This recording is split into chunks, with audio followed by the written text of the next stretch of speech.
Hello all, welcome to our channel film updater. ఈ వీడియోలో Baahubali crown of blood season 1 review చూద్దాం. ఇది Disney plus హాట్‌స్టార్లో stream అవుతుందా. ఇది తెలుగులో కూడా అవైలబుల్గా ఉంది. ఇది ఒక యానిమేటెడ్ సిరీస్. ఒక్కో ఎపిసోడ్ 30 మినిట్స్ పైగా ఉంటుంది.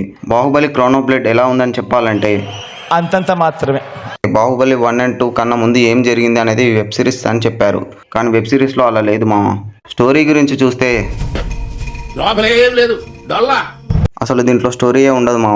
వాళ్ళకు గుర్తొచ్చింది రాసుకుంటూ తీసుకుంటూ పోయారు. దీనికంటే మంచి స్టోరీ మనమే రాయొచ్చు అనిపిస్తుంది. స్టార్ట్ చేశాక బాగానే ఉన్నట్టు అనిపిస్తుంది. పోను ఎటో వెళ్ళిపోతుంది మా. దీంట్లో మెయిన్ విలన్ రక్తదేవ్. బాహుబలిలో ఉన్న కాలకేయ విలన్స్ కూడా ఇందులో ఉన్నారు మా. కానీ ఇక్కడ ట్విస్ట్ ఏంటంటే కట్టప్ప విలన్ అని ట్రైలర్లో చూపించారు. కానీ దాని గురించి ఎపిసోడ్లో ఏం చూపించలేదు. చూడాలి నెక్స్ట్ ఎపిసోడ్లో రివీల్ చేస్తారో అని. బాహుబలి 1 అండ్ 2 రిఫరెన్స్ ఈ వెబ్ సిరీస్లో చాలానే వాడుకున్నారు. యానిమేషన్ మాత్రం మరీ ఘోరంగా ఉంది మామ. సింపుల్గా చేసేశారు. బాహుబలిలోని క్యారెక్టర్స్ని చెడగొట్టారు. తెలుగు డబ్బింగ్ అయితే వరెస్ట్గా ఉంది. డబ్బింగ్ మీద కొంచెం కూడా కేర్ తీసుకోలేదని అనిపించింది. మొత్తం మీద టైంపాస్కి చూసేయచ్చు మామ. ఈ వెబ్ సిరీస్ మీరు ముందే చూస్తే ఎలా ఉందో కింద కామెంట్ చేయండి. ఇంకా ఈ వెబ్ సిరీస్కి నేను ఇచ్చే రేటింగ్ 2.5 అవుట్ ఆఫ్ 5 మామ. ఇలాంటి మూవీ రివ్యూస్ కోసం మన ఛానల్ని తప్పకుండా సబ్స్క్రైబ్ చేసుకోండి మామ. ఈ వీడియో ఇంతే ఫ్రెండ్స్. నెక్స్ట్ వీడియోలో కలుసుకుందాం.